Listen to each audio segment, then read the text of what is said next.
Welcome to Cinekuest Video. Okay. Welcome to Cinekuest episode number 49. On this episode, we're going to be talking about the movie Bill and Ted's Excellent Adventure. And this is to commemorate... No. We are talking about being most excellent to each other and partying on. Dudes. Right. How? That's not the name of the movie, though. We'll never be that cool. I think you'll find it is in the Yugoslavian translation. That's what Excellent Adventure translates to. Then this is to commemorate the fact that the new movie Bill and Ted's Face the Music is going to be coming out to prepare August 28th. Yes, it is in preparation for the coming of the third. Yeah. The return of Bill S. Preston, Esquire, and Ted Theodore Logan. We believe. So speaking of persons involved, my name is Ray. Hopefully it doesn't sound too bad. We're having a little bit of an audio issue going on. And then we also have in Nowhere Man Studios. This is Roland. Being this fucking synth wave DJ. I love how listeners, you weren't able to see Roland extend his hands yes, it is me. Tis I. Yeah, tis I. Now, I need to get a approach. And I'm just going to put a little deuce to y'all. I'm actually a Vulcan Bloodrunner Prosper. That's this nice. Is Daniel. We should all have a triptych t-shirt or whatever of each of us fucking screenshotted. Yeah, and yeah, Daniel could have up the fucking the Spock signal, and I could be looking down upon my saviors. and then Ray will just be down there with his dark screen because we can't see shit. He'll just say Mocha Studios. And we also have the Pacific Northwest Studios. Oh, this is Daniel. I got busy making fun of Roland, but as you should. Worship at the altar of Darth Gargotron the Wise. Oh, I'm fucking burning whatever cross-shaped figure you have for your religion. I'm putting it on fucking minorities' lawns. Not because it's a KKK thing. It's just a Roland don't thing. Well, at least you're not burning some If I hit minorities' lawns, then it's more effective. At least you're not setting up your little crystal magic and burning sage and that sissy shit. You're gonna burn. You gotta keep it real. Well, that's the stuff that you do that I'm rejecting. Pisha. You're gonna burn a likeness of Darth Gargotron and effigy in minorities' lawns while there's some synth music plays in the background. Do do do do do do do do do do. Still working on getting that. Somber, Still working on getting that guitar. Yeah. Well, that's what the statue of you would have. I've already got it into my head.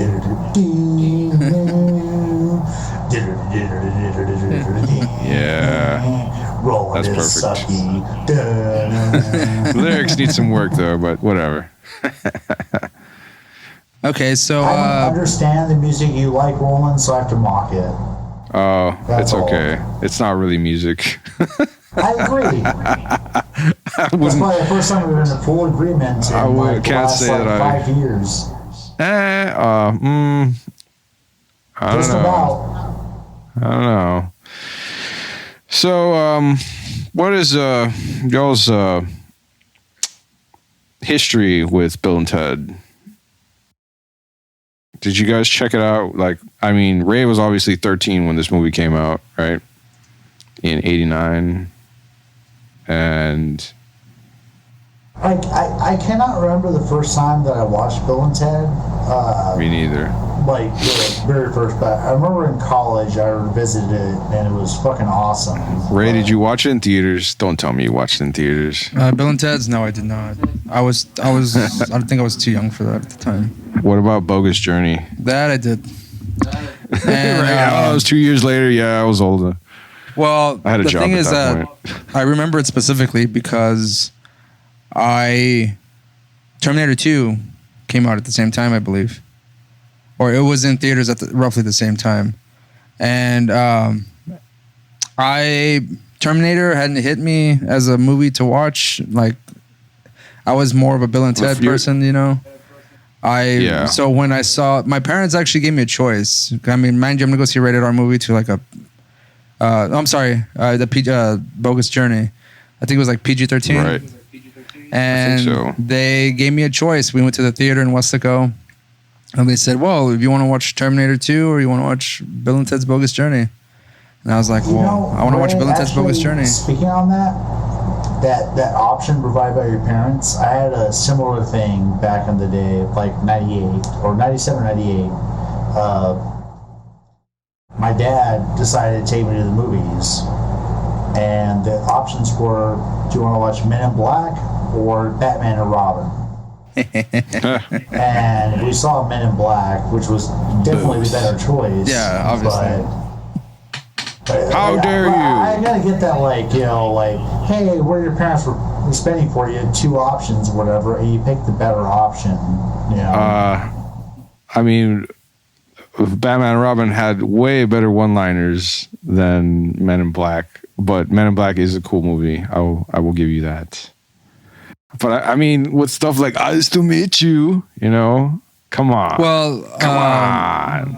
Bogus Journey was a bit of a surprise because I was expecting something a little bit more lighthearted, like this one. Oh no, yeah, but it's like way darker, murdered or whatever. It's like way darker, robots. You know? It is, and that's kind of why I liked it better. That's why I think it's probably why I remember it better. Like those fucked up looking crash dummy murder bots. I was kind of on the fence when I saw it that first time because, again, it wasn't what I was expected. I was expecting more of the lighthearted, funny. Did you get scared, Ray? I get scared? No, it's just that it didn't have the same as much. He was terrified. To me, funny elements as the first one. No, you know, it doesn't. I mean, I love horror movies, so I was like into it, but it wasn't. It was just a different Bill and Ted type of feel to it. You know? Yeah. Yes. And I as I got older, I appreciated it more. But when I first saw it in theaters, it was a little bit unexpected. It's I mean, like for the two, like, which would you prefer? Excellent Adventure or Bogus Journey? I think I prefer Bogus Journey now. But because I've seen Excellent Adventure so many times, and that's usually the one that they show on TV if they're going to show any Bill and Ted movie. And that gives me a little bit of hope because to this day I have not seen Bogus Journey. So, like, I had the opposite. I would see Bogus Journey a lot more often than Excellent Adventure. I think that's where I first saw it, actually, on cable TV or some shit. I don't think I ever rented it or saw it at anyone else's place. Well, for Excellent Adventure, that's how I saw it first. I rented it, and really? Or it was on HBO or something. So that's primarily how I would watch my movies. But I did watch Bill and Ted, and I just thought it was funny. I mean, it's a kids movie, you know. It's basically what it is. It's a fucking kids movie. Yeah, I mean, and it's like, I mean, kind of, sort of, man. Like, it could, I think, owe to like younger audiences and older audiences. Magic School Bus for stoners. Yeah, well, I mean, like, older audiences are gonna like get the references. Yeah, like, who Genghis Khan is, who Sigmund Freud is, you know, Sigmund Freud. Well, the one thing Socrates. The one thing I will say is that it did introduce me to characters that I had no idea were real. Like Socrates and Genghis Khan and Sigmund Freud. Socrates was real? I didn't know these people. Wow. I didn't know who these people were. Like, really? The movie itself. I mean, like San Benito Education. Yeah. Well, I mean, when the movie came out, 1989, right? 88. Yeah. I think. 88. I thought it was 89, but whatever. I was 13 going on 6. Well, the events of the movie take place in 88, but I'm not sure when it was released. Oh, yeah, San Dimas. Yeah. 1988. Watching this movie mostly just makes me wish that I was like a kid in the 80s, or rather a teenager, because it's got all the like Hollywood hallmarks, the fucking mall rats, fucking like this stupid jocks all over the place. Well, the people doing like high football rules. yeah, like and they were people that in history. San Dimas High School football rules. Well, Okay. When I saw this movie, I was really scared of going to high school because I thought that in order to graduate, I had to get up in front of my class and do a speech. Oh, really? And since I had like severe, the first thing I was thinking watching this. I had severe anxiety, so like that really scared the shit out of me. History horror show is this fucking garbage? Yeah, that scared the shit out of me, man. Watching the ending like would give me anxiety. I was like, man, is that what the high school is gonna be like? I can't get up there and fucking do that. So yeah, obviously it wasn't. So yeah, no, are you kidding? Fucking history is like the most forgettable fucking subject a student goes through, and I mean, not because it isn't interesting. Obviously, it's not going to get anybody's attention. It's funny because like when I would watch the movie, like I was already planning my like what subject I had to take on. Oh, really? Yeah, based on the characters from Bill and Ted. So I was like, well, if I have to do I have to get up in front of people, I should like Genghis Khan or Genghis. I was like, well, maybe I should do Beethoven. No, Genghis Khan would be fun. I would do that. That's fucking yeah, Beethoven. Yeah, Beethoven or Socrates. Which is one of the things about this movie that I do like a lot is the mispronunciation of the names of the historic figures. Oh yeah, it's super funny. Dude, except for Abraham Lincoln. Socrates. No, Socrates. And it's funny because like when at first I thought his name was pronounced as Socrates. Like literally, but I mean, because again, I was a kid, I didn't really know. And when he said Socrates, I was just like, oh, that's just how he pronounces it in his language. That's not English. that's Greek speak. Get out of here. Say it in American. Socrates. Yeah, I did the same actually. I pronounced it Socrates when I was little, and then I was like, wait a minute. Yeah, or Beethoven. Why Did you do are that? people looking at me like I'm... Did you say Beethoven? Yeah. No.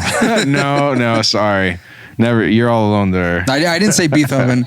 The only reason I knew that that's not the way it's really Beethoven. pronounced was because of the movie Beethoven with the fucking dog, with the Saint Bernard. oh yeah. Movies informed and educated me, my friend, right? The oft-maligned, always underappreciated Beethoven second. Yeah. Just a quick I understand. Information about this movie. It came out in 1989, right? I don't remember who directed it, but I think one of the same people that were involved in these movies is involved in the new one coming up. Stephen Herrick. Yeah, Stephen Herrick. Yeah. Stars Alex Winter. If any other movies you aren't familiar with him, he came out. He was one of the Lost Boys in The Lost Boys. And wait, who? Bill. Oh yeah. He was one of the vampires. And then he also came on the movie Freaks. I don't know or Freaked. Sorry, it's Freaketed. In the movie Freaked, he was the main character. Randy Quaid gives him some kind of like toxic waste shit, and then half of his body turns into like this giant fucking gremlin looking thing. Yeah. I don't know if you all have ever seen that movie, but it's a fun one. Yeah, it's actually that could probably be a fucking MoQuest one. Oh yeah, for sure. Because wasn't there like that trial scene in the fucking movie too? Yeah, is it with the sock and shit? Yeah, fucking ridiculous. Yeah, Bobcat Goldthwait's the fucking sock, which is also funny. Wait, that sounds familiar. Roland, you've probably seen it. It's probably come up on your radar at some point. Probably. I mean, mostly because anything that motherfucker's in is just instantly memorable. Oh yeah, for sure. It also stars Keanu Reeves. Do we have to say anything about Keanu Reeves? I don't know. We shouldn't. He was meant to play Ted. I can tell you that. Yep. I think he was forever. He's been forever made fun of his acting style with the character of Ted. Oh, because of Ted. Oh yeah, for sure. Even though like he's actually, well, he's one of those few actors with like range, but in his but still in his own, like with his own like normal like personality and voice. I guess he just speaks less, or just, I don't know. Like Keanu Reeves is one of those actors that I never really see playing a personality. Like he's always just a role, and he's himself with a different name. He's just a little, he's just a little less of himself or a little more of himself, depending on what the role calls for. It's not really a personality that he's doing, I think. Yeah. Because like now, obviously right. It's just me. I'm killing a bunch of people. I'm John Wick. Like I'm gonna stab you with a pencil. I still haven't seen that movie. I've only seen the first one. There's like 3 or 4. There's 3 right now, but I would like to catch up and see all 3 of them. I mean, they're pretty good. The first one was, I suppose. I assume the second were. So everybody tells me, but they also say the same of like the fucking like Fast and the Furious movies. Like there's like 10 of them or some shit, and I still can't. Well, like, I don't care to see any of the ones with like where. What's the fucker's name? The one from the first one, the big bald dude. Oh, not Vin Diesel? Vin Diesel. I saw. Isn't he like in all of them? No, because the first few are serious. Like they try to have an actual story, and then after that, like it just turns into this sort of. I think it's like, whenever the Rock erotic. Whenever the Rock showed up. That's when it went like fucking balls to the wall, like outrageous shit. Right, yeah. Which I think that's when it's like, I think fun supposedly to watch, there's probably. a scene. Yeah, there's supposedly a scene where like somebody like they got a missile fired at them or whatever, and like I don't know if it's Vin Diesel or the other guy like reaches out and like tips it with his hand or some shit, and supposedly just like pushes it away. It's like okay, something like that. Or maybe it's The Rock that does that shit. I forget, but like. I'd only watch it just to see ridiculous shit like that, but at the same time, I'm just like, nah, I don't. I mean, no, I'll watch something else. Does anyone want to give a synopsis of Bill and Ted: Excellent Adventure? I think sure, man. Like, so we have our protagonists. Bill Preston, Esquire, and Ted. God, I can't remember his last name. Theodore Logan. Theodore Logan. There you go. And they are 2 stereotypical like rockerish. I mean, they expect they smoke a bunch of pot, but they don't. They don't. So they're just dumb. Yeah. But they're nice people. Like they're cool. And they're cool people. They're just really dumb. Their intention is to form a rock band called the Wyld Stallyns. However, Wyld Stallyns. They have no idea how to play guitar. Right, but the plan is to make a tasty video, learn to play guitar, and recruit Eddie Van Halen. And they're like, "Oh, we need to get Eddie Van Halen because we don't know how to play." But then we can't get him without making a tasty video. Like, but we can't make a tasty video without learning how to play.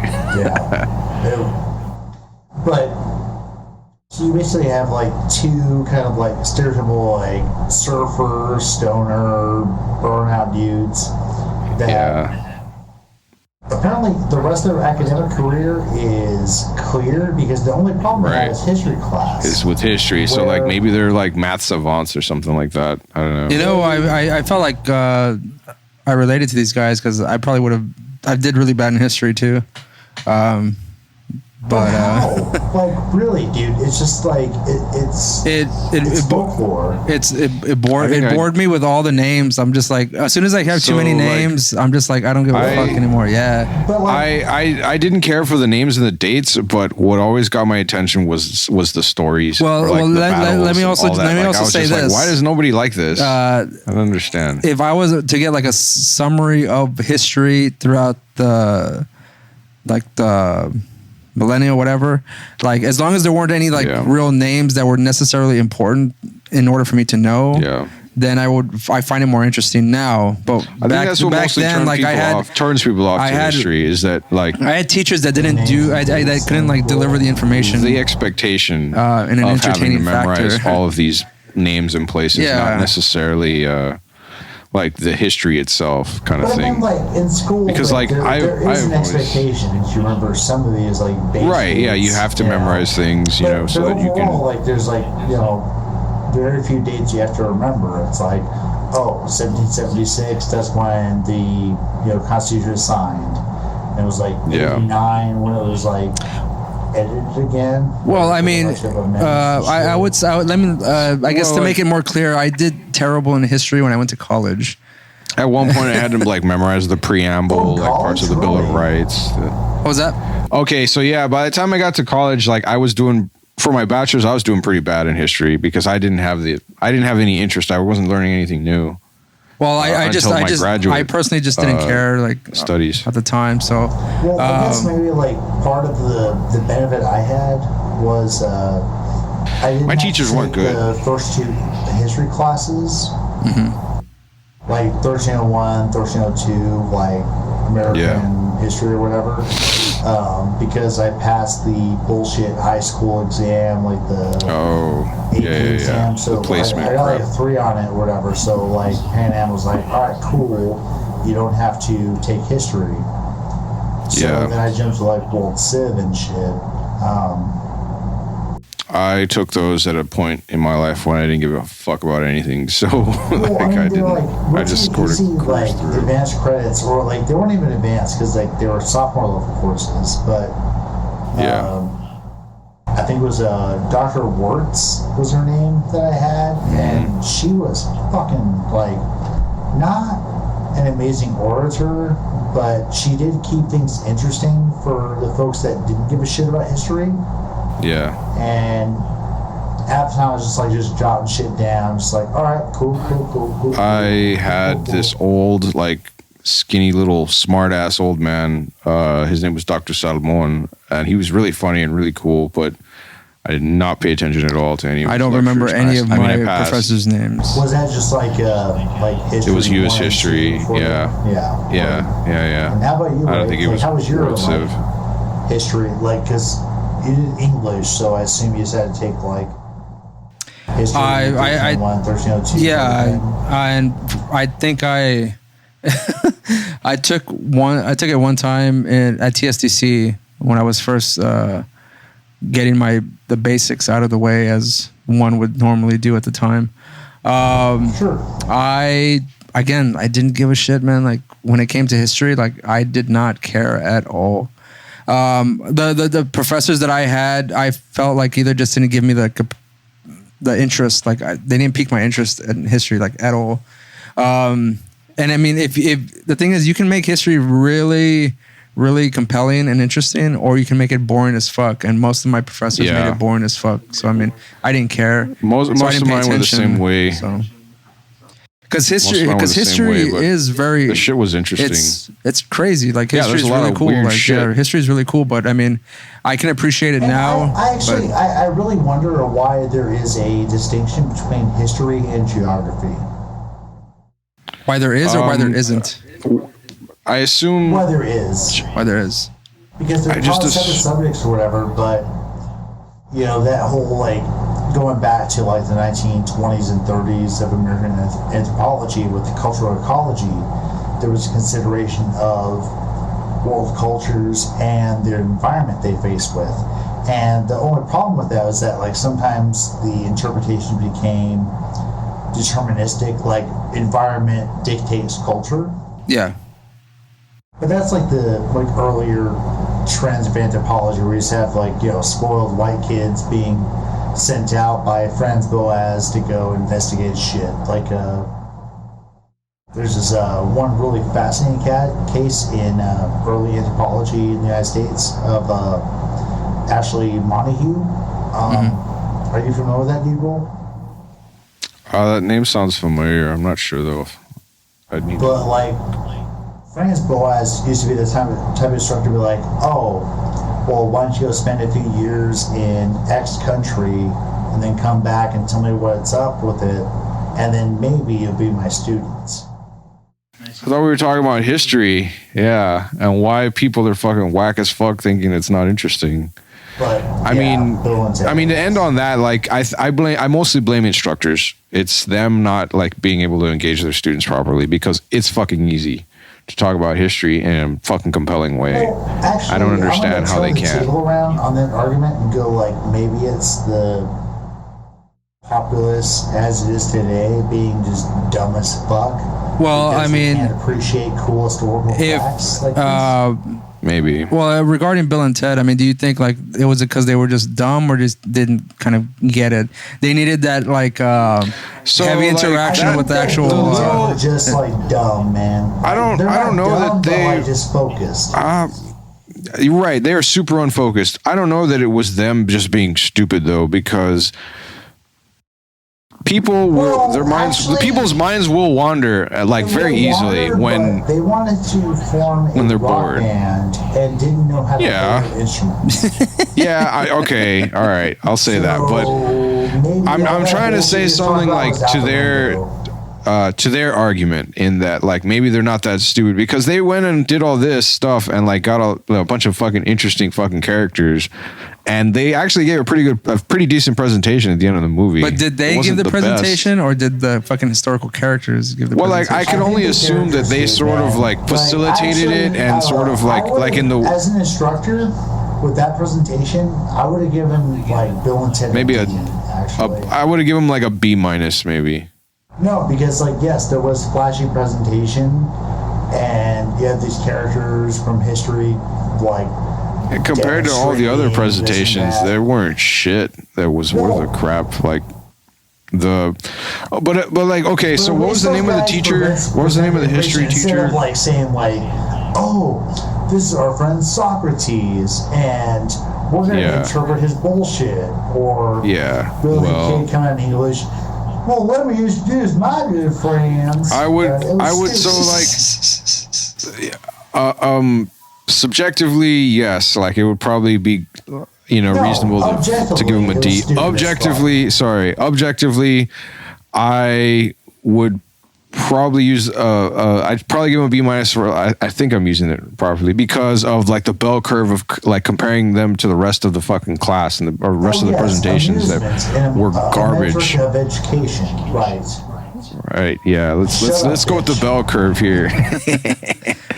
Well, I mean, you could. What was the name of the teacher? What was the name of the fucking history teacher, though? Dude, I can't remember his name. Mr. Ryan, I think. That actor, though, like I've seen him in other stuff, and I was like, dude, it's like always very stern, but I just can't remember what the fuck. I don't know. He looked boring. Like he just looked like the fucking stereotypical, I assume, Ray, like can you help me with that, maybe? 80s, 90s teacher that's like, very stern and strict and. Anybody? Do you think that maybe he gave them a passing grade because he thought that Bill and Ted gave these characters the wording for it? I was asking you guys about like the name of the history teacher. I thought it was Mr. Ryan. Because like I wanted to argue. It's Mr. Ryan. To maybe argue. It's Mr. Ryan. Right. Okay, God damn it, Ray, I can hear you. Well, not done yet. I'm saying it, but you keep talking. Oh, yeah. I just can't remember what, like, maybe like some like TV cop drama bullshit, but like he's come up before, I think. Let's see, Bernie Casey. Let's see. He's in Just Shoot Me. Let's see, Batman Beyond. Babylon 5. He was Derek Cranston. Shit, maybe that's what I saw him I never cared for that. Nah, it's fucking trash. He was Robinson in The Mouth of Madness. Revenge of the Nerds 3. Shit, maybe that's what I saw. He was in Deep Space Nine. He was the dean, and no, he was the head of the fraternity of Lambda. Oh yeah, that badass. Yeah, those badasses that came in like we're gonna beat the fuck out of Ogre. Does it say an episode or anything?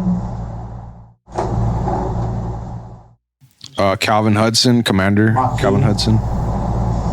Oh shit! No. Maki. Let's see. The it's pronounced Maki. the Maquis, It's the like Maqui. M-A-Q, I don't know how that word is pronounced. Maqui. Well, it's not Marquis. It's not Marquis. It's found. Yeah, Maqui. So he's in part 1 and part 2. Yeah. No. Deep Space Nine.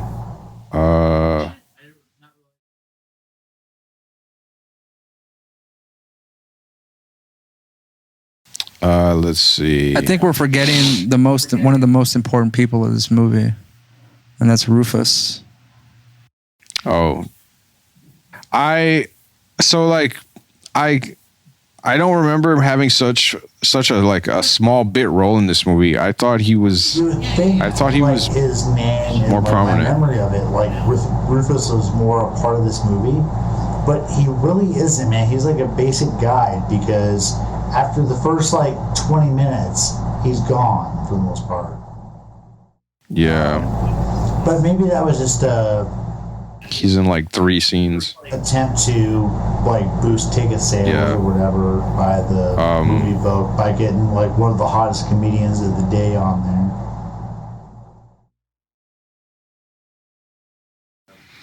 I mean, maybe. Well, yeah, but the thing is not give him really any comedic lines. I mean, he was funny, but I necessarily think that he's funny is that he. I think he was amusing, funny, but not George Carlin funny, if that makes any sense.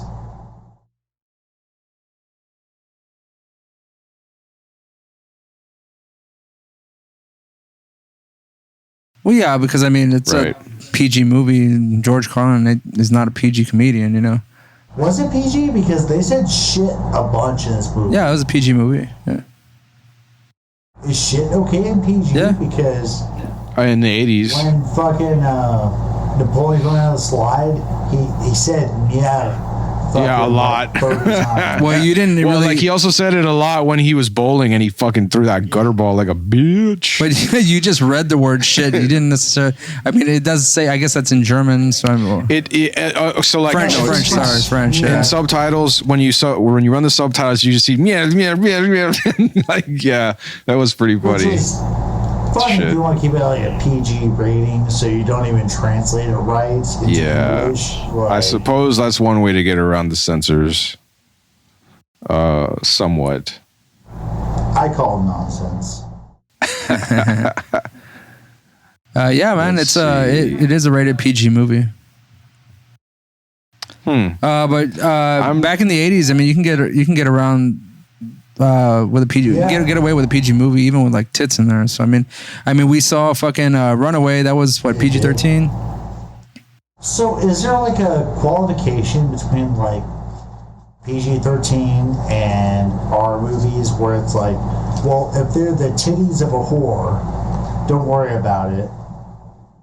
But if the titties of a regular person, that's censored. I think in the gore and gratuitous violence, I think in the 80s, it was still kind of up in the air how the MPAA rated some of these movies. So. Before the G for good. Well, they're natural. What's wrong with them? They should all be rated G, and we'll be fine. It's all family. Come on. Yeah. And just want to go back to the synopsis real quick. As far as the threat that is going on, Bill and Ted are required to write a song, or they're actually bring peace to the future.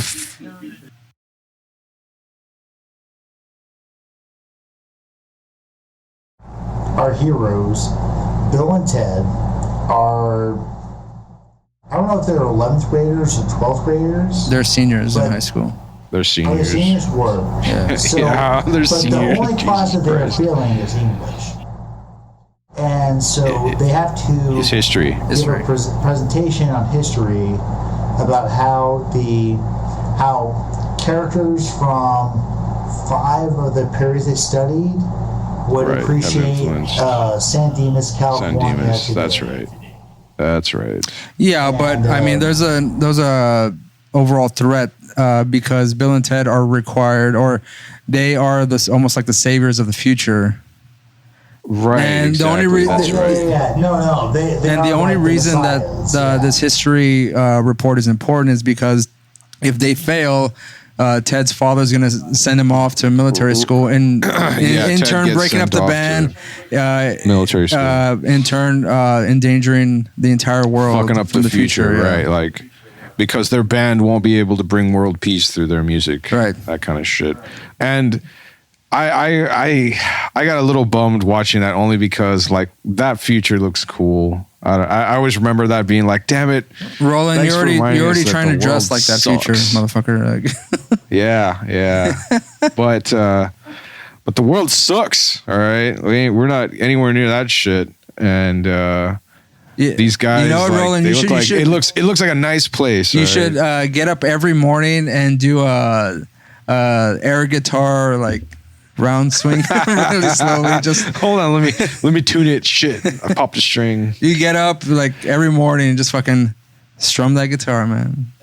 And let it fucking ring out too. Don't do like the fucking aggressive air guitar that they do. Like, you know, when they're like floating in that little like hologram, and they're just fucking doing that one strum. You got to fucking just do that in the morning. Yeah, the slow Pete Townsend roundabout strum. You need to do that every fucking morning, Roland. Just get up and fucking just strum that guitar, bro. Well, that would be great. That'll get your mind ready for the day. Yeah. Oh, I'll be ready so to walk 4 feet to my recliner and sit on my ass for the next 10 hours. So basically, we have George Carlin, who is Rufus, who's come to the future to help Bill and Ted with their report so they can pass, and then they can continue on with the band, and then they can save the future, or be the saviors of the future, however you want to look at it.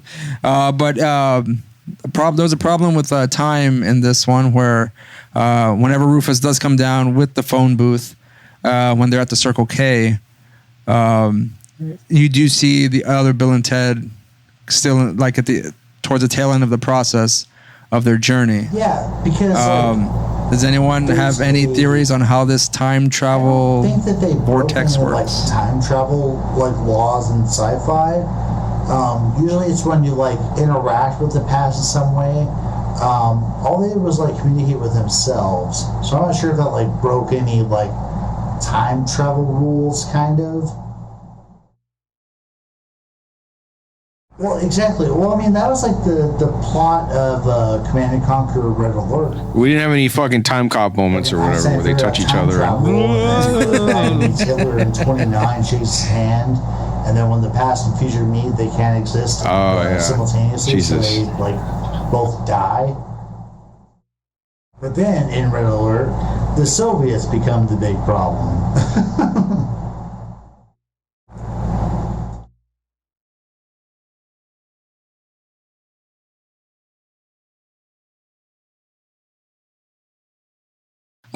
According to like Back to the Future, you can't run into your future self, or something's gonna fuck up in the space-time continuum. But technically, they do run into their future selves, but nothing happens.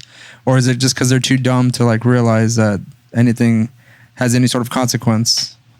Well, like it's a lot of sci-fi series address time travel and meeting like alternate like versions of people and shit. Like it's all throughout Star Trek and shit, and it's always wild, man. Because based on like Star Trek logic, if Bill and Ted talked to themselves earlier, or sorry, their earlier selves, which they did in the first part of the movie, right, it would be like problematic to the timeline itself. Well, there's a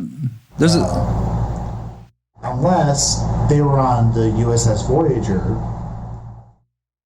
and had Captain Janeway, because in the future there's actually something called the Janeway Protocol.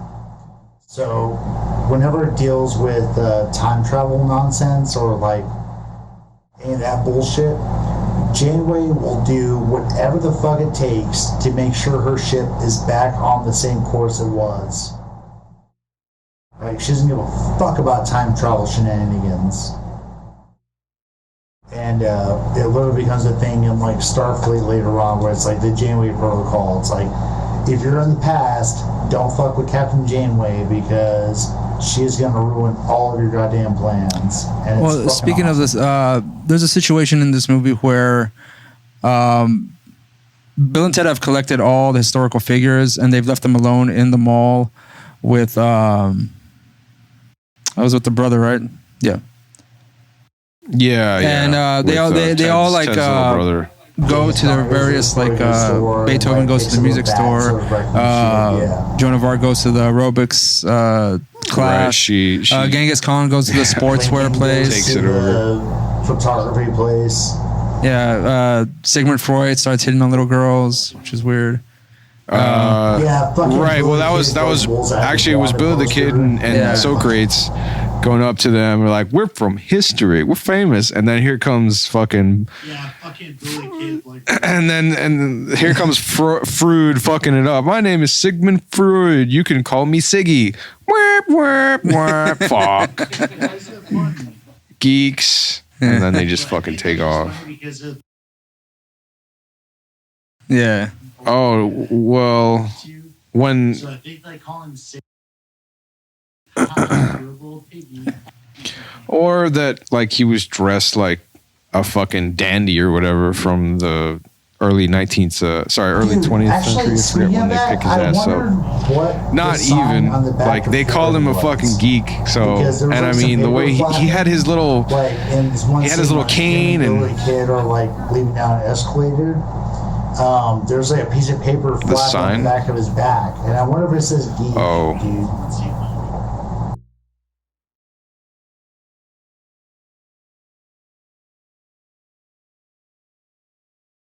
It probably does.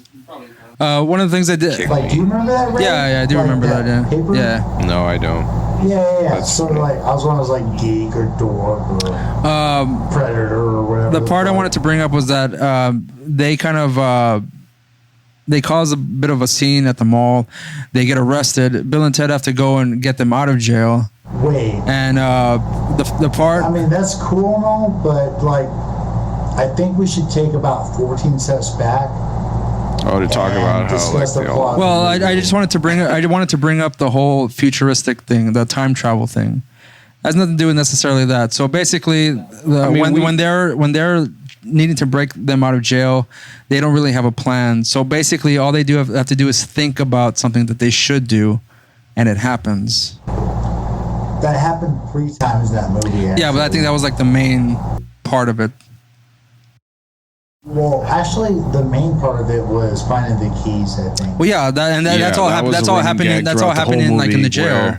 That's all happened in the scene of the where jail. Ted's dad like blames him. He's like, "You took my keys, didn't you?" And Ted is like, "What?" And then at the end of the movie, he's like, "Oh, I guess I did," you know, because he fucking thinks it back or whatever from the future kind of thing. And he also thought in the trash can that just like appears out of fucking thin air.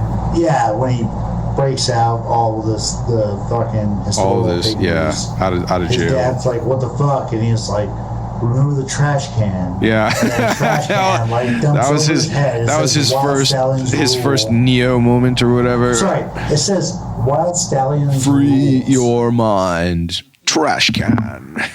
And yeah, like, what did he tell his dad when his dad's like, "What the fuck are you doing?" He's like, "Sorry, Dad, we've got to go work on our history paper or some shit like that, our history project." And then they fucking jump out the window.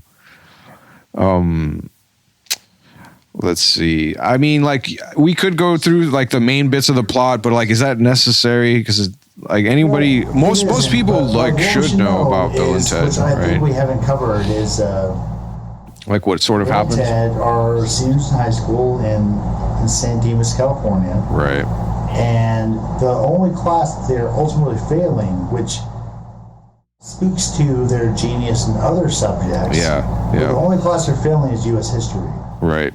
And they have to give a presentation on one historical figure from each like time period they covered. Significant time periods, yeah. But these shoes are like doomed to fail otherwise, and the ultimatum given to them is pass this assignment or fail. They need like an A+ or some shit. Ted who's played by Keanu Reeves, has an additional pressure because his dad wants to send him to military school in Alaska. Yeah. Or Antarctica. It was Alaska. Right. So like straighten out or whatever. So if he failed this fucking project, he was off to military school. Bill's parents gave a fuck about him, but not really, because all his dad seemed really interested in was like nailing his 20-odd-year-old fucking wife. Who was a senior when Bill was a freshman. And Bill actually asked her out to the prom. Which is a part of the movie which I find kind of funny, like when the dad is about to nail the mom and they're both walking down and Ted keeps like kind of antagonizing Bill about his mom. The fact that he says your step. No, the funniest scene was when fucking Bill's dad gives him money for them to fuck off, and he's about to fucking fuck his mom or stepmom in his room. In Bill's room, yeah. Yeah. What happens, Bill and Ted are studying in Bill's room, and then the mom walks in, and they're like, "Oh, we're not doing well." And then the dad walks in, and they're like, "Dad, we're gonna fail." And he's like, "Oh yeah, that's good, cool." Like as he's like eyeing his wife and shit, and then he's like, "Here, guys, here's some money. Like go." She's like serving them traffic or whatever, burnt grilled cheese sandwiches, or something like that. And then, he just fucking closes the door behind him or whatever in Bill's room. And Ted's making fun of him the whole time. That, fucking Bill and his dad are, eyeing each other. Yeah. At the time, it was like, yeah, I'm about to fuck your stepmom. Yeah, get out of here. And then fucking Ted is giving him shit. He's like, dude, I think your dad's going to go all the way in your room. Oh. Ted's like, shut up.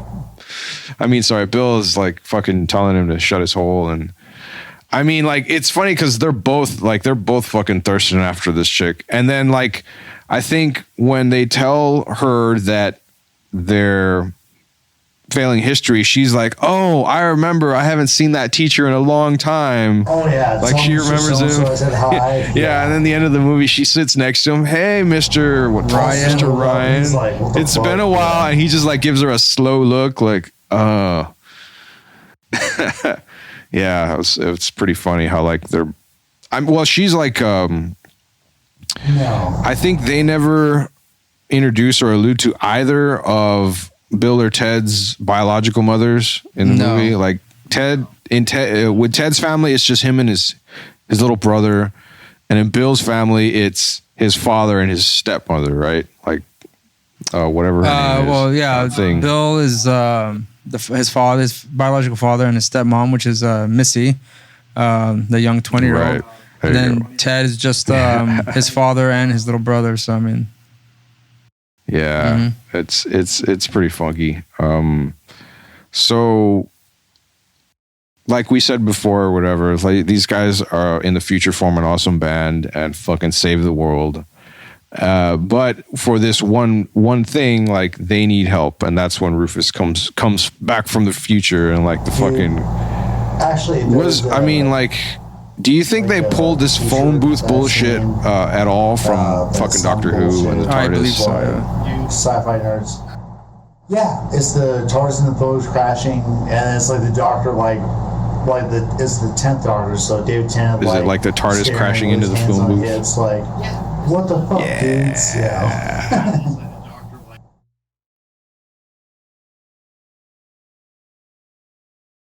Yeah. What the fuck? Yeah. That's awesome. I need to look for that. Yeah, they get into this. So that's their time machine to anybody that doesn't know a damn thing about this series. Which I'm pretty sure everybody, mostly anybody, fucking does at this point, or has heard a little bit about this shit, or at least knows what that what the fucking phone booth represents. Because I mean, it's either a time machine or it's like a fucking shit box that people piss in and like not. Superman changed. Oh yeah, that's right. Yeah, Well, fuck that. Roland. So I think yeah, he you're goes going back way and too advanced helps for them. this movie with the plot, Well, you know? actually, I thought it was kind of funny because like Rufus doesn't really help them. He just facilitates Ray is their own quiet, so I fucking know he's journey. disappointed. Or No, is there a like- problem, like Ray? So I was because I don't remember the first movie so well. Oh well, like not so much. Like rape. Well, the thing is, like, So would it? I thought Rufus was going to help them more than he actually did. He just sort of gave them the keys to the car and said, "Go fuck off" or whatever. Time travelers show up and be like, "Here's the device. Like, figure out what you want to do."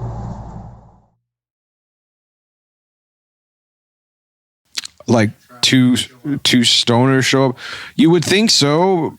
You would think so because of all the people that interacted with him. Like when they go into fucking ye olde medieval times, the fucking phone booth gets picked up and they're like, they said they fell out of the sky, witches burned them, Not really, I mean, cut it's off a with their bunch of, heads like, and shit, you know, like they. stupid British people, and they. No, brought not us up surprising, but like in not insofar as like it's them fucking with the witchcraft. timeline kind of thing, like that could Stop. have an effect, an adverse effect, I would think, because.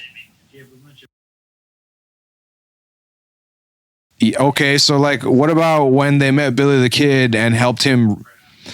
What about when they helped Billy the Kid in the frontier Western times rig a fucking poker or a card game?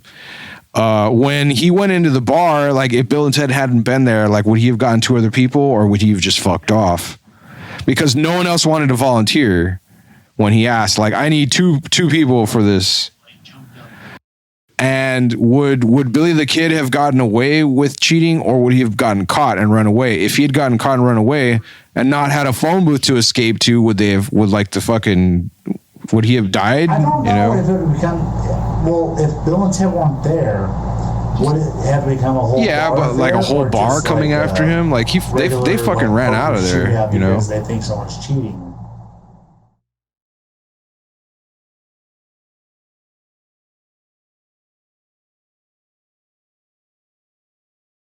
Maybe. Well, I mean, I don't know, in this like- case, would have been I guess just a regular poker shootout because I mean, technically at that you know what? at that time, Billy the Kid would have been killed by Pat Garrett, and that was Maybe- already written in history. So Maybe the most high-enus moment is when they picked up Genghis Khan because they flat out just like here's a Twinkie and he was about to bang some chick, you know, like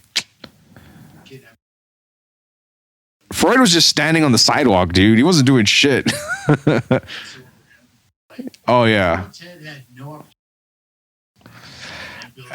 Like fucking Socrates was given a lecture and they flat out just walked in there and like, all right, dude, come with us, you know. do you think? He just took him out of there. And that was one thing that was like beautiful about this movie, which I've not seen. Yeah, Jesus Bill and Ted's Christ. Bogus Adventure, or whatever the second part's called, and yet we have not seen the third part. But I really hope that in both those movies there are more, metal or rock quotes cited.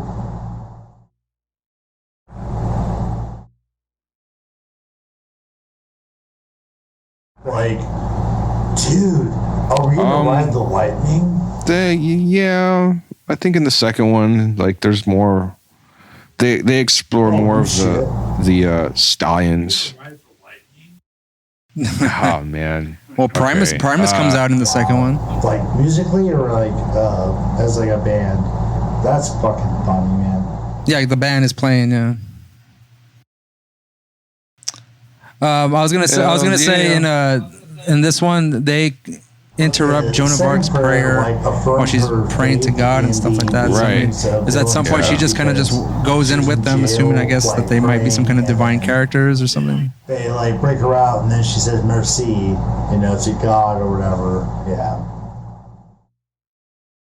Right, yeah. Oh, and then they show up, and then she's like, Yeah. Thanks.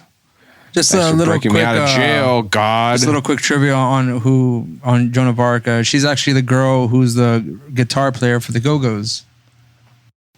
Yeah. Yeah. She's a pretty prolific, or still is show writer. I think the last thing I saw, I was looking at her IMDb, and like she wrote like an episode or two of Stranger Things and like a bunch of other fucking things. Hold on, like I was just looking at it. And yeah, like the Go-Go's. Jane Wyland? Yeah, Wyland. I'm not listening. I didn't hear you. What's wrong with my goggles? Well, maybe I mean, my listen now. glasses. Hey, Roland, glasses. Why are they set for the sun setting? Why are they set just, to stun? Just for our listeners, Roland is wearing his new Goggletron, Darth Goggletron glasses that he got in the mail. Bitch, it's In the 7 dark o'clock in room. the fucking evening. I realize it's the valley, but My it's room's not pretty like bright. sun So forward. like room's they're pretty really bright. they're not very dark. No, Roland, it's 7. I think it's No, like it's 8. 9 o'clock. It's No, 9 it's o'clock 9 over over here. here. Oh, so like I was wearing it because of the glare from my fucking lamp. It's because it's right on my face and I fucking hate it. Deflect my point. No worries. Talk It's about your great. product review. It's pretty nice. Like it cuts off all this fucking glare that I get from these fucking lamps. No, I was busy talking to Chris about magic. Nope. I told this to Ray earlier, so fuck off. You were busy at like taking a mad shit or something. Roland, So like that fucking song actually. Roland, I heard it just right. cue the twice in I wear my last, like, sunglasses 2 at weeks night grocery song shopping. and start duck facing, motherfucker. And Do, do, I was sitting out in my head looking around, no one else like knows What? the fuck I'm like nodding. She was like, "Dude, the song is amazing, guys. Fuck you." My head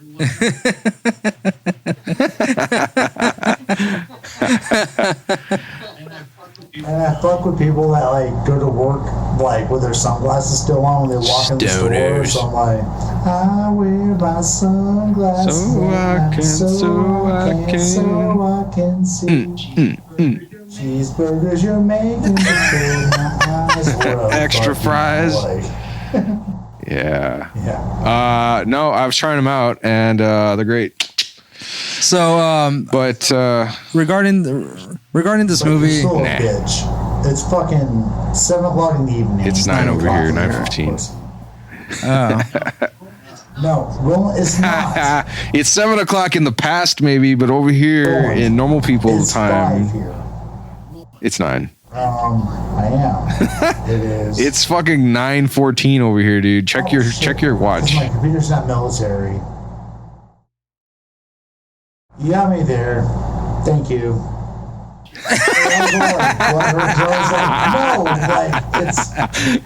That's My bad. So even though it's 9 there, it's fucking was like, bright back then. Jesus Christ, man.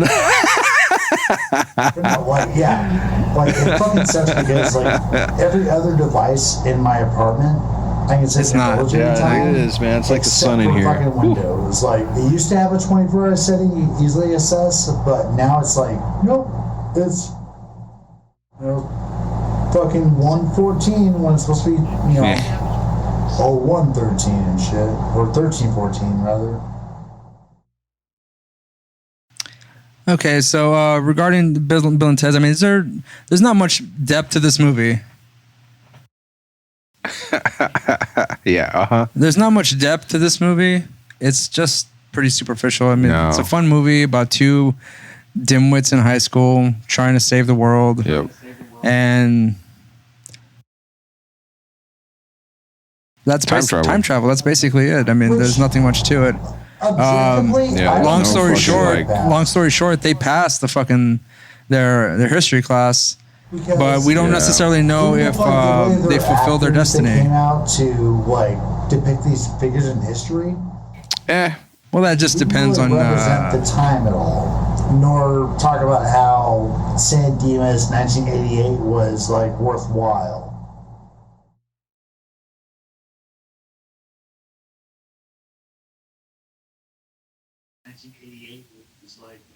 I mean, That was the Socrates said he liked interpretation sand from demons, or at least like Ted like interpreted for him. I believe the words as Sand he's Socrates is miming. He goes, he really loves San Dimas, and then everyone's like, yay! Fucking he Yeah, says he likes and that was- billiards, and Socrates looks at him. He's like, "What the fuck? What?" No. Right, yeah. Everything that Socrates was saying, Yeah, like Bill was, Socrates is cool with that, yeah. everything Socrates was saying, Ted was fucking up. And like he actually, would look at him like, don't "What say the fuck fuck are you that, doing?" man, Until the because end, of where he's like, he loves San Dimas, and then like that was the one thing that he was like, "Oh, you got it right, you dipshit." Introduced him, but he didn't talk about any of his time or whatever, of like what the 1800s were like. Oh yeah, So like they didn't utilize the people that their crowd would have understood. What the fuck, man? yeah. They just came out with a sword play. They're like, he was a barbarian and one of the best. And I mean, Genghis Khan didn't say shit. it's Like sword they were play, mostly it's narrating amazing. him doing his fucking kung fu and shit, his naginata fu. Yeah, Look at his sword blade. right. He conquered China. The end. Moving on. Like Beethoven made music, you know, like, and he was there. Like I think Beethoven was just playing on And then his with, piano, but Joan of Arc Huh? too, man. Joan of Arc, like all she did was like play right sword while they were fight and narrating go. her exploits or whatever, that kind of stuff. That was I mean, you have to take into account that it's this whole thing. Abraham thing is supposed Lincoln to be had like the shittiest one, Supposed to be if like I a had to say. montage, and the fact Yeah. that the teacher probably gave. Mind you, I don't remember if they gave him an A or whatever grade they got. They got a passing grade. So I mean, they got whatever grade gets them to the sequel. No, they would have gotten an A plus because that's what their teacher told them they needed to. Oh, okay. Well, I mean, Yeah, otherwise then they if were that's the just- case, then he gave them an A plus for at least either some sort of creative effort and the fact that he brought these characters in. But I mean, assuming that they got these actors to demonstrate Like, assuming what these it are would have been like for actors, these characters to live at the time. The Abe Lincoln scene was brilliant because he was like, 4 and he pulls out his watch to figure out, it's like, and 14 minutes ago, or whatever, I came upon Bill and Ted. Blah, blah, blah, blah, blah. So, But yeah, so they passed. Whether you think they deserve to pass or not, that's up to the audience. speaking of not necessarily, but the winnings of Bill and Ted, so in the third movie they have daughters. In the second movie, I don't know what happens with them because I've not seen it. But do Bill and Ted like hook up with the fucking English maidens that Rufus brought them? Yes. Well, in the movie they do. And yeah, like, well, he tells them that they become a part of the band, so they have to. Well, yeah, but like they're part of the band, but like they're playing instruments. But I didn't know. Like, Rufus is the one that Well, probably fucked the I mean- timeline the most because he flat out like abducts them. They were supposed to marry some other old dudes or some shit. We'll go over that in the second one because that story continues on in part 2, and you'll find out what happens. I just have not seen the second one, and then watching the trailer for the third one, it's like, oh, they have daughters, so it's like, did they fuck those English bitches, or like, what's up, you know? Well, that'll Sure. be answered in part 2, I imagine. Oh, so they do. Gotcha. So let me see here. Favorite parts of this movie, persons. Roland, do you have a particular part? I'm gonna go with mine first. I love the water slide, yeah, go Napoleon at Waterloo. Napoleon water going slide. to Waterloo or whatever. That the water fuck slide the place scene was is called. great. It was called Waterloo, Just yeah. the fact that any kind of any time the movie has like a water slide and has a first person perspective as a person going down the water slide, I love that. Just like in the Goonies. Down for? Yeah. Just like in the Goonies, I love that. I wish we had a water slide. The only thing we had here in the valley was a water slide called Jeremiah, which was made of cement. And I think There was a we had, super splash. there was like a Gus and Goldie. no. Like at the island before all that nonsense, Daniel. Oh, there was yeah, Jeremiah, that's right. and that was But oh no, it was Jeremiah's on the island. But I was thinking about the one in Edinburgh. It was like super. Yeah, splash. that was like a but that few was like, years, right? but at the time, is what I'm saying. Like Sucked. around the time that this movie came out, anything close to a water slide was Jeremiah, and that looked nothing like the Waterloo Park in fucking Bill and Ted. No, dude, because like when you drove past Jeremiah's, you just went, "That's a hazard." It was a hazard. I would not send anyone I love there. So apparently you went, Ray, and I survived, did. I went twice, and I Correct. I almost drowned once, and I slipped in the patio area because it was all wet, and I fucking slammed my head against the wood on the floor. So that was nice. Dude. I remember like our school took us to Super Splash Oh, and once. someone shat in the pool at the Jeremiah as well. I had a fucking Caddyshack moment with the fucking turd floating in the water, but I mean, it wasn't a fucking Baby Ruth or anything. It was a real fucking turd. That's awesome. What bummed me out was when Super Splash and Edinburgh shut down. Like nothing happened with that property for like a decade. It was just, Yeah. you know, like Until they the finally old, like demolished it. Did they? Yeah, they turned it into a like a football stadium, soccer stadium. Huh. Yeah, the whole but place it is was like kinda sad, because like, right now along, it abuts the park now. Like you can see it from was the it along little. like Freddie Gonzalez, I think. Wait, No, I think it's Cesar Chavez. Yeah, it was Chavez, yeah. But it was like super sad to drive past that, like, you know, dilapidated fucking water park, man. So, Roland, do you have any favorite parts of this movie? Yeah, I mean, my favorite part of the movie was when, like pretty much the whole mall scene, because that was like super nostalgic to me. Just like, malls, they don't really, like, there's still some here and there, but they're shit. And like, they're nothing like this fucking paradise that these guys go into. But like when Beethoven goes into the music shop and, like he sits down at a piano and the guy's like, "Oh, are you a musician?" And he kind of just like gives him some side eye or whatever. Like, and, yeah. And then like all of a sudden he's surrounded by like 6 fucking keyboards and shit, and like a crowd of people. But I don't know why they arrested him. They arrested fucking I forgot James Hoffman, why. the dickhead, and like Billy Kid shot Yeah. a gun in the Yeah, mall. yeah, basically. Like all these other guys deserve to be jailed, but like not some guy wearing. I a forgot costume why, and like, playing the shit on guitar or He gets keyboard. rounded up though with the rest of them. But yeah, like I fucking loved. Well, yeah, it just doesn't make sense like why he is rounded up. Cause, Yeah, he's just, like, that was it. shredding Was awesome. fucking, like metal. They rock. fucking play this song that I haven't heard in forever. What the fuck was it? It was Extreme. Play With Me, I think. They just play this fucking ridiculous ass like fucking little lead on loop or whatever. I just thought it was fucking cool as shit because Beethoven's just there shredding on keyboards and everybody's into it. Yeah, but I just don't know why they arrested him. I don't remember either. He was doing nothing wrong, really. I don't think it was. Oh, the guy who was, I guess, the associate of the music The store owner. called security on him because he wouldn't shit. leave. Okay.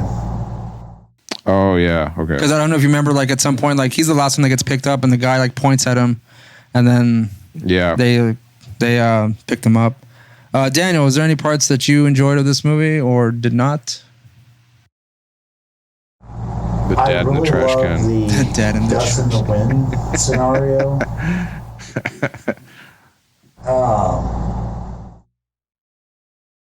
Yeah. And fucking so crazy, Tori got the whole like dust in the wind shit. He's like, "Oh, you get me. That's Philosophize awesome." with him. I also love the scene where Napoleon's bowling with the kids and he like cheats with his score. Yeah. Oh yeah, that's right. Yeah. Napoleon is That a was shithead, fucking man. funny.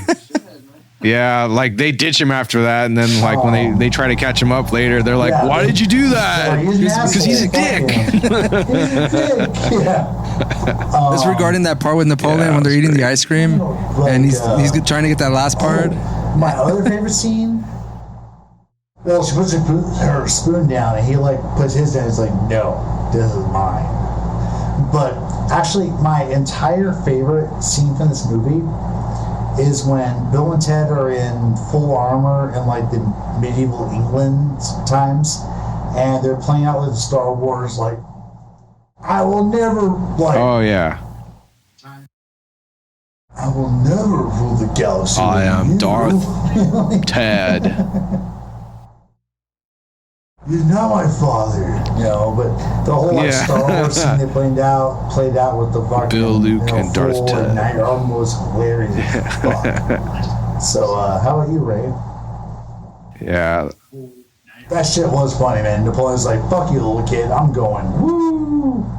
Oh, I had mentioned the water park scene. Yeah, the water park scene. Napoleon was. Shit, I totally forgot about this one Napoleon. Yeah, scene. I think I think Napoleon is probably like, I think the funniest to me in this whole thing, because again, when he's bowling and he throws the bowl, he throws the ball, and then like he falls and then just says like shit a bunch Yeah, of times. he throws a gutter ball at the bowling Yeah, ring. and with Bill's stepmom, and he like all of a sudden is in the front seat and like tries edging up to her, and then Bill and Ted are like, "We should go." he's trying to like scoot in. Yeah. That shit was funny.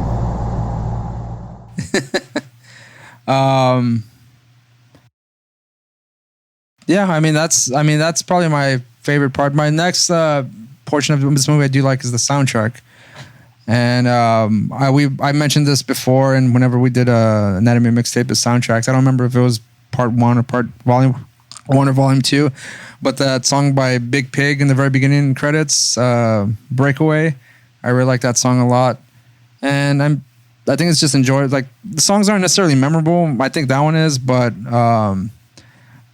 it just kind of makes a good time of the movie. Just makes it more fun. All the songs that are being played through there. There's not like a bummer song throughout that whole movie. Because I don't think there aren't any like low points in this movie. Everything's just kind of like, They really aren't, man. Like, yeah. it's just like slight moments of like panic between the characters, but there's like no music Yeah. playing.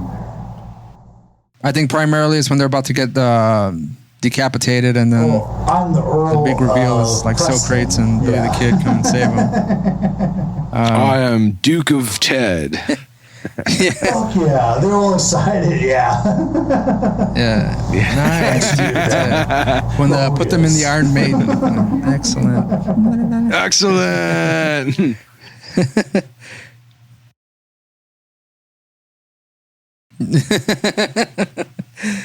Yeah, I think this was the first time I've heard a lot of that surfer type of talk, and I think there was a lot of people mimicking that after this movie. So regarding the budget of this movie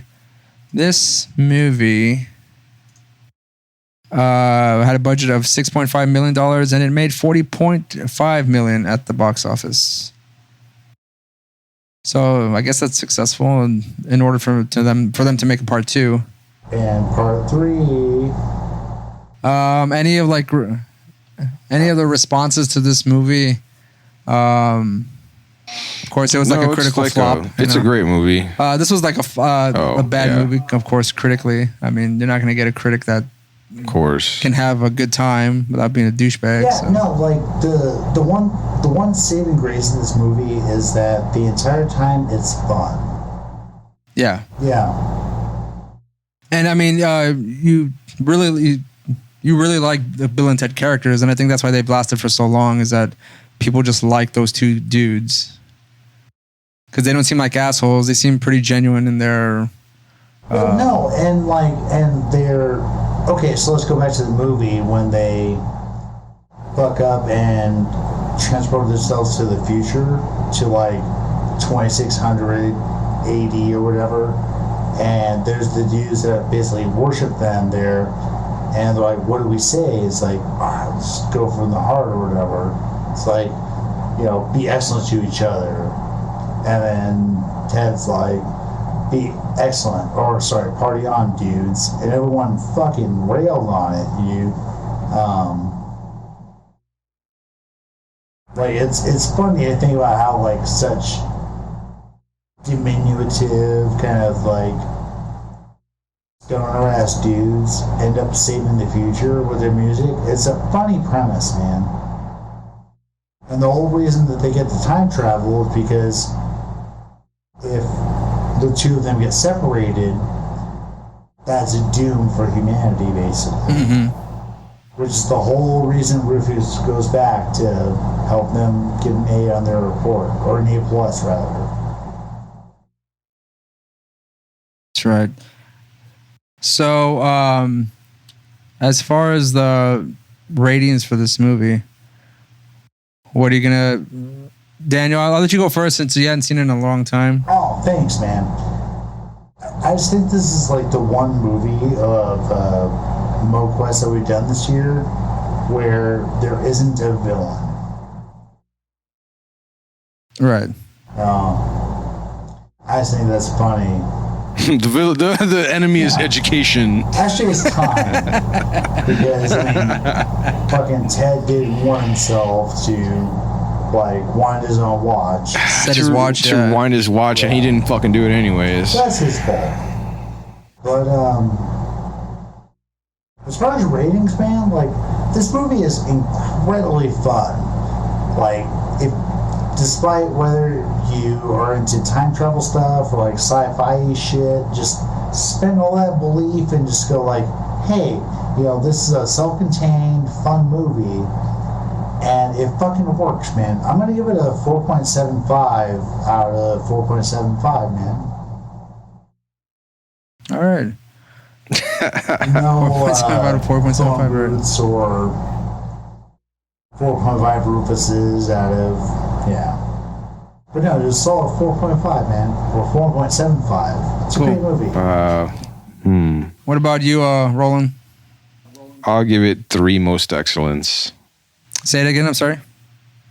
I'll give it 3 most excellence. Why just 3 though, man? Like, what? No, like, on the real, like, what bothered you about this because, movie? like, to me, like, this, I mean, I don't know. Like, I wanted them to do more with time. Mostly, this kind of seemed like it was like I was watching a TV episode of almost like a fucking like Benny Hill kind of hijinks or whatever. I mean, like, okay, so like in a few sentences, if you've like thought about this, like, how would the movie be improved from whatever you're thinking?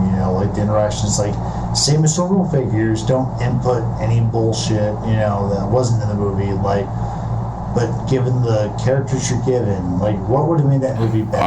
I wanted them to spend more time in, like, actually sort of like, I guess, interacting with history. I would have been a little more interested. Like, they didn't do shit in China.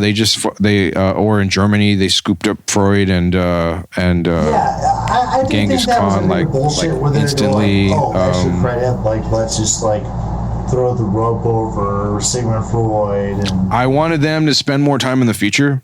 Like, I would have liked to have seen more of that because, like, it was fucking cool as shit. But like, and, but what benefit would have the movie seen if they spent more time in the future? Well, it would just fleshed it out a little better, maybe. Because It would have just given the I don't know, like, I think they should have spent more time on certain scenes than they did. But I think that, like, the elders, as soon as they took their fucking sunglasses off, they should have said, like, be excellent to each other. And then the real test for Bill and Ted would have been to reply, like, be excellent, or party on, dudes. Well, like, I think of it as more that I don't think that's a good response, though, because they didn't know what to expect from Bill and Ted, and, like, Bill and Ted gave them their fucking, like, their credo or whatever kind of thing, and, like, at some point. Because Bill and Ted have already like played the Wyld Stallyns have already performed. Well, no. How? Like they didn't know anything about them. Like, I mean, they told him. Like Rufus told him that like they were going to be awesome in the future, but. However, they have already been affected by their music. You know.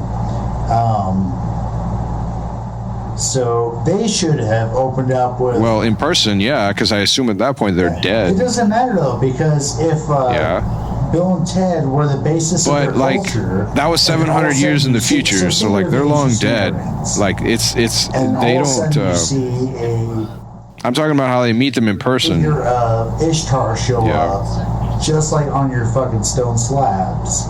Like I was wondering about that input with the fucking future folks and Bill and Ted, because regardless of whatever music impact they had, Bill and Ted were already in their teens in the first movie.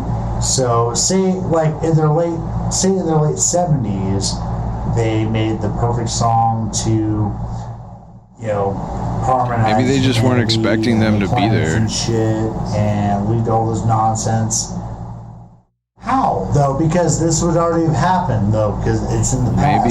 Maybe they didn't expect them to be there, and they were starstruck by the pillars of their civilization. Yeah. So like, but you initially argued like. Well, they're meeting their heroes or whatever. I don't know. Like I'm trying to like you're arguing for like why those three dudes didn't like approach them first instead of letting Bill and Ted say what they were gonna say. And then Bill and Ted would have been like, party on, dudes. Yeah. You know? I think it was more fitting that like them meeting them first. They said that instead, like. Because it just sort of reinforced their beliefs. Like this is the first time we're meeting these guys in person, and they fucking just spit out like our Bible verse at us or whatever kind of thing.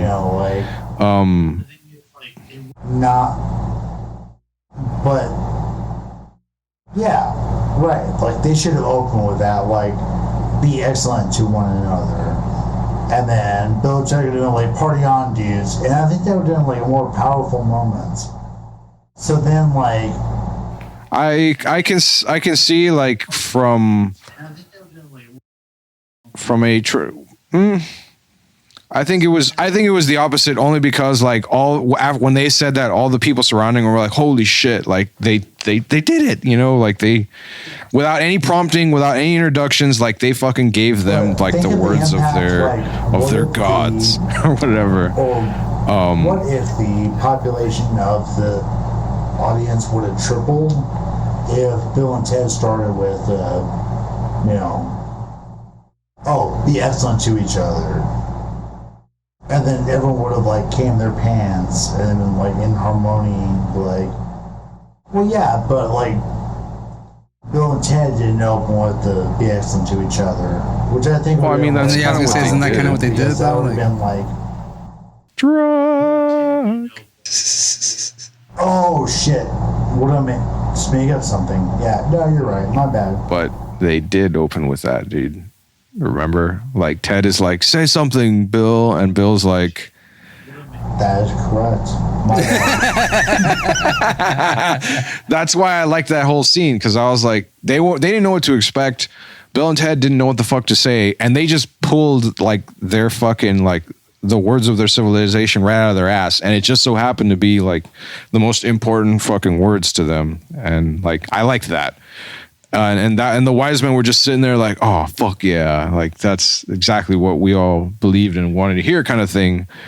I don't know, like I again, like I would have liked it that they had spent more time like fucking around in the future and like checking some cool shit, because it was a pretty cool moment. I think you just want more backstory as far as the future is concerned. What are the, yeah? Well, how did their music affect it? What was going on in the future that allowed their music to save them? Like who are these people? Why are they the wise ones? Like, you know, where's the state of the world now? The purpose was necessarily like they get told eventually, but I mean, they had already told him. Yeah, like, I mean, Rufus because told they him, didn't he? already know like what they're supposed to do. They already know, and like it's so weird because they're so dumb that they're like, "Oh, no stress," you know, like they don't freak out or anything. Like I don't think they do. They just go about their business. They're just like, "Awesome, right? Yeah, exactly. Maybe we should learn how to fucking play." I'm gonna give And, a bit of trivia of this movie, just some entertainment here. It says Alex Winter claimed that he gets two types of letters from teachers: positive ones from the history teachers for encouraging students to learn about history, and negative ones from English teachers for affecting the way students speak. Oh, fuck off. Another one is, let me see here. For years, Keanu Reeves lamented that his epitaph would be, "Here lies Keanu Reeves. He played Ted." That's what's up. Yeah, but then he did The Matrix, and it all fucking like Here's another one. folded on his career. In the original script, the time machine was a 1969 Chevy van, and the filmmakers thought that it was too similar to Back to the Future, so they changed it to a phone booth, apparently unconcerned that Doctor did Who wonder about uses that, a man, police telephone because, box as the time machine. And Bill and Ted picked up more right. historical Phone figures booth, than they Doctor Who. did in the final film. And Doctor Who came out in 1963, I think, when Kennedy got shot, actually. 63? Yeah. But I believe it was, yeah. Can he get shot in I don't 63? remember the year, but like well, fact over Doctor Who was like it aired the same day Kennedy got shot. Here's just a few more trivia about Bill and Ted. It says, in the film, Bill and Ted claim that they need Edward Van Halen in their band to make it better. After the film was released, he jokingly said that he would have joined the band if they had asked. Here's another one. When Napoleon finishes his water slide presentation at the end of the movie, Ted looks up and says, "I don't think it's going to work." He is actually diagramming Napoleon Bonaparte's most disastrous defeat, the French invasion of Russia. That sounds a little bullshit. Well, look at it again. We'll see if that makes sense. It says all the figures that Bill and Ted pick up through history are shown on the blackboard on the opening scene. So basically, it's giving you a foreshadowing whoever they're going to pick up. Bill and Ted began as a stand-up act in which the characters would discuss current events without knowing what they were talking about. It originally included a third character named Bob, but the comedian who played him lost interest after a few performances. Let me see. Another one is originally the plot was to have Bill and Ted visit and accidentally cause. What was that? Oh, sorry to cut you off, but like, if there was like a third like Bill and Ted member, I don't know if this movie would have worked because it's like a buddy comedy. Yeah, third person in, it just seems like it's extraneous. Sure. Okay, one of the other ones here, I'm just going to go like two more. Originally, the plot was to have Bill and Ted visit and accidentally cause all of history's greatest tragedies, including the sinking of the Titanic and the crash of the Hindenburg. Let me see here. I think that would have been just like stupid, man. No, really, because like they mostly have like a positive impact on the historical figures. Like they're still gonna return them, so like Joan of Arc is still gonna burn alive, but at least like she knows the road. Yeah, I know. Yeah, it's pretty shitty how they picked her. They could have like gone with like, I don't know. But they try to improve the lives of the folks that they fuck with, rather than just like, oh, it's for our own gain for this history project. Like they do try to socialize them a little bit into Sandina's 88 culture. Okay, this is the last one here. This is kind of in reference to the Kansas lyric, but there's also something else that's referenced in there if you didn't catch it.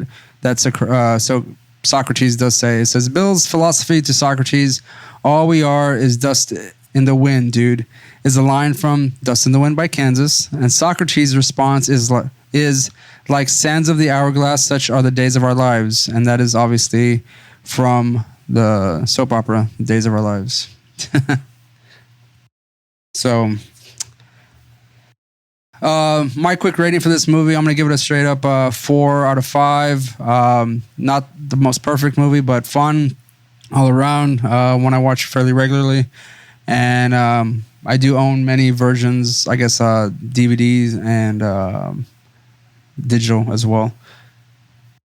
And maybe if there's like a box set that comes out with all 3 of them, I might buy that because that would be pretty cool. Regardless if I like the 3rd movie or not, I probably would do that anyways. But yeah, so that's it for Bill and Ted's Excellent Adventure. If you haven't seen this movie, check it out. It's fun. Again, we're doing this in preparation for the new movie as well.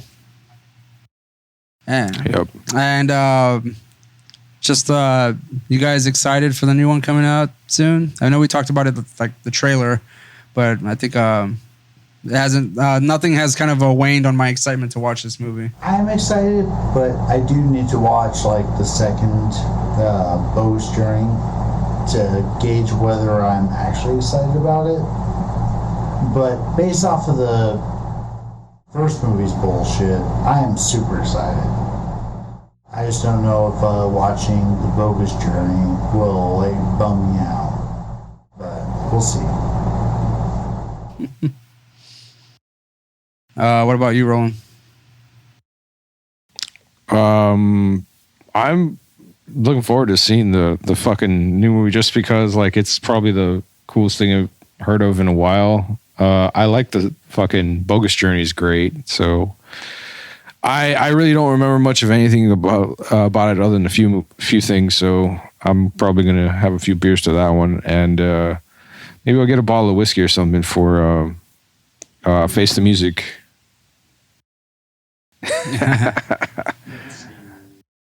Bourbon. All right. No. I'll get a bottle of Jameson. Yeah. Yeah, you do that. Okay, I guess we'll cut it off there. My name is Ray. Nowhere Man. Synthwave. Oh, yes. Goggletron. This is Roland. A.K.A. Darth In Goggletron. Nowheresville. And Pacific right. Northwest Studios. This is Daniel. All right, well, see you whenever we See do ya. our Bill and Ted's Bogus Journey and on our way to Bill and Ted's Face the Music. Peace out. Yeah, Fuck yeah. Be excellent to each other. they won't. Party on, dudes.